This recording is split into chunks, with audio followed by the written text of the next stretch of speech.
There is no debate that how well players perform in between the lines of a football field decides the outcome of every game. Their blocking, throwing, catching, running, kicking, and everything else determines which team wins and which loses. But without proper preparation, direction, and motivation, even the best players may not achieve the ultimate goal of winning a championship. Hello again, I'm Rick Samprin, and welcome to another edition of the Fifth Quarter Show Legends, a weekly look back at some of the most important individuals who led the Hamilton Tiger Cats to greatness and made their mark on the Canadian Football League. 16 episodes down, several more to come before the start of the 2025 season. Thanks to all the subscribers of this channel for coming back week after week, and don't forget to leave me a comment and click that thumbs up button as well. In episode 17 of the Fifth Quarter Show Legends, I am profiling the most decorated head coach in Hamilton Tiger Cats history. And that is Mr. Ralph Sazio. Ralph Joseph Sazio was born on July 22nd, 1922 in Avellino, Italy, just east of Naples, and was raised in South Orange, New Jersey. He attended Columbia High School and went on to earn a football scholarship as a 6'1", 250-pound offensive and defensive lineman at the College of William and Mary in Virginia. Sazio was selected by the Pittsburgh Steelers in the 1947 NFL Draft with the 28th round, 258th overall pick. Sazio never ended up playing for the Steelers. After a stint in the U.S. Air Force, Sazio made the Brooklyn Dodgers roster in 1948. Now, this wasn't the baseball team featuring the great Jackie Robinson and Pee Wee Reese, Duke Snider, and Roy Campanella. These Brooklyn Dodgers played in the All-America Football Conference, and both the football and baseball clubs played their home games at Ebbets Field. Sazio appeared in 13 games that season and started 8, in which the Dodgers finished 2-12. In 1949, the football Dodgers merged with the New York Yankees Football Club before the AAFC folded. Of note, 3 teams from the All-America Football Conference, the Cleveland Browns, San Francisco 49ers, and original Baltimore Colts, were admitted to the NFL in 1950.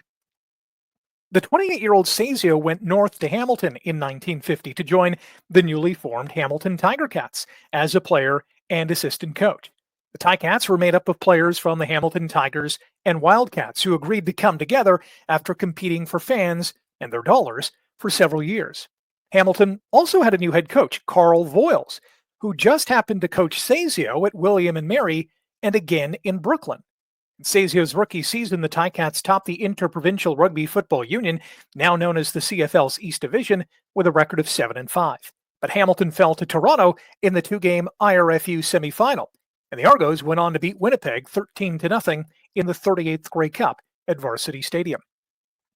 The Ticats lost to Ottawa in the 1951 IRFU final and were defeated by Toronto in the 52 IRFU final, and watched the Rough Riders and the Argonauts go on to win the Grey Cup in each season.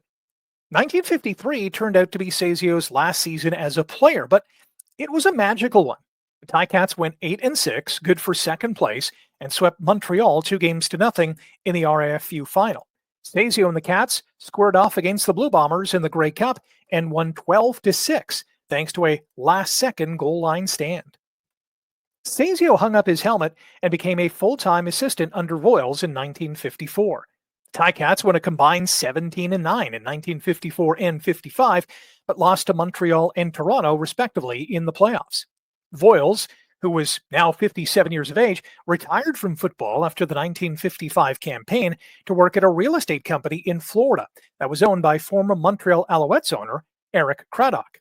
His career coaching record with the Tiger Cats was 48 wins, 27 losses, and 1 tie. The Ticats replaced Voiles with Jim Trimble, who had been just fired by the NFL's Philadelphia Eagles.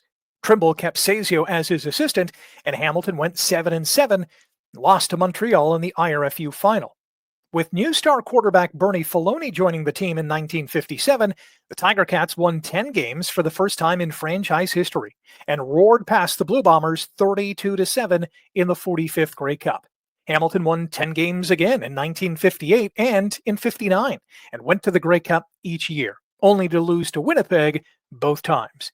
After going 4-10 in 1960, the Ticats finished first in 1961 and 1962, but stumbled in the Grey Cup against Winnipeg each time once again.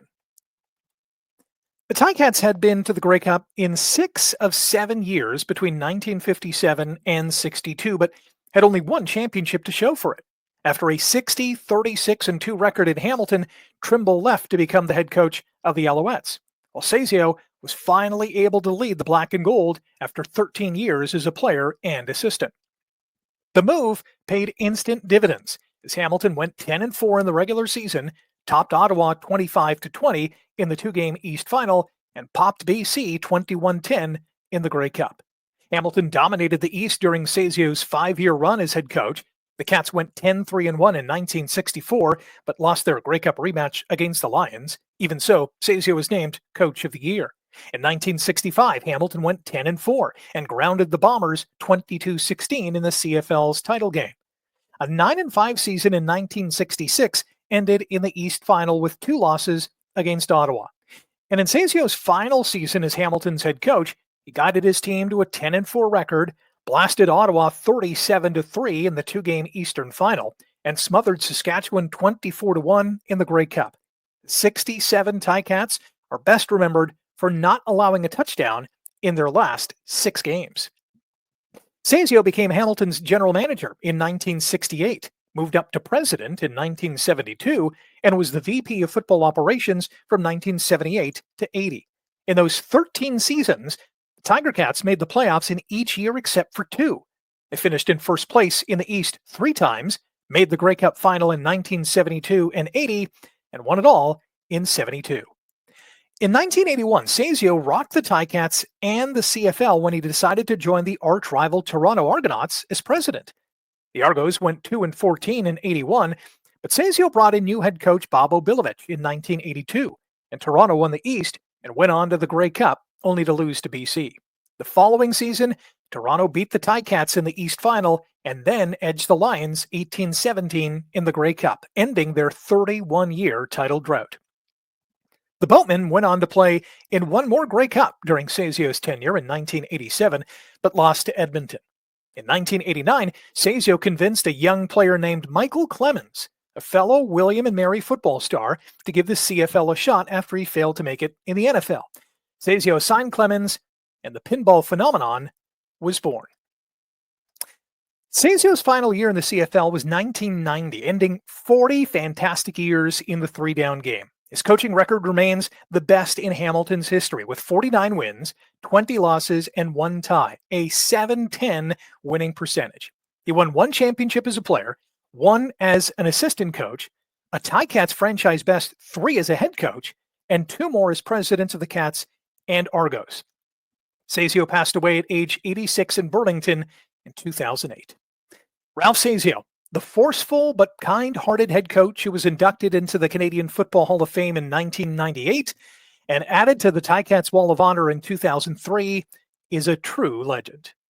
Thank you so much for watching the Fifth Quarter Show Legends. If you like this episode, please hit that thumbs up button, leave a comment as well. More installments of Legends and Seasons will drop next week. Until then, Oski Wee Wee.